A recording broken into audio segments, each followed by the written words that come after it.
नमस्कार दर्शक बंधु आपण मानू आम चैनल को स्वागत। आज आम जानिबा एमिति चारोटी राशि विषय रे जेउ मानू जीवन रे प्रेम रे सफलता मिल न थाए। आसंतु जानिबा सही चारोटी राशि विषय रे। नंबर 1 मेष राशि। मेष राशि व्यक्ति विशेष जेते चेष्टा कले मध्य सेमानंकु आइडियल लव मिल न थाए। प्रेम रे निराश हेबा जेमितिकी एमानंक भाग्य रे ही लेखा थाए। कारण मेष राशि पंचम भाव रे सिंह राशि पड़ी थाए। पंचम भाव को प्रेम भाव कहा जाए।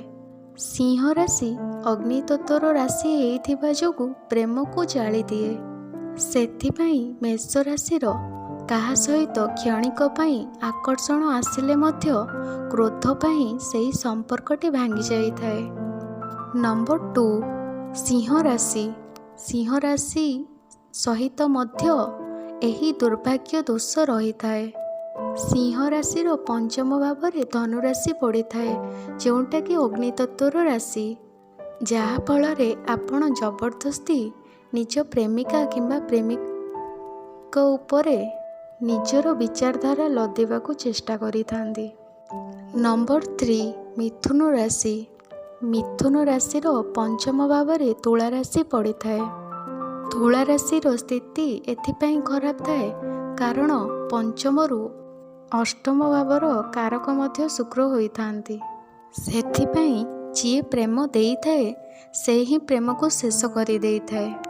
सेथिपाई मिथुन राशि व्यक्ति विशेष माने मध्य प्रेम रे अनलकी थांती। नंबर 4 कुंभ राशि। कुंभ राशि व्यक्ति विशेष माने मध्य प्रेम रे अनलकी थांती कारण एमाने स्थायी प्रेमी होई न थांती।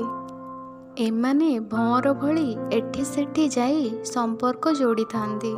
सेथिपाई एमाने ट्रू लव खोजिबा आशारे फेक लव पाई थांती।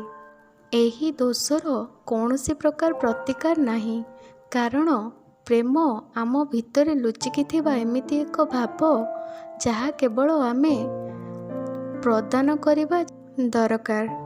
एहा बदल रे आमे किछि भी आशा रखि परिबानी कारण जदि आमे प्रेम बदल रे किछि आशा रखुछंती ताहा व्यापार सहित समान हेई जिवो। दर्शक बंधु आपण मानकु हमर एही वीडियोटी किपरि लागिला हमकु कमेंट बॉक्स रे कमेंट करी जणांतु। एही वीडियोटी को लाइक करंतु, शेयर करंतु एवं हम चैनल को सब्सक्राइब करंतु।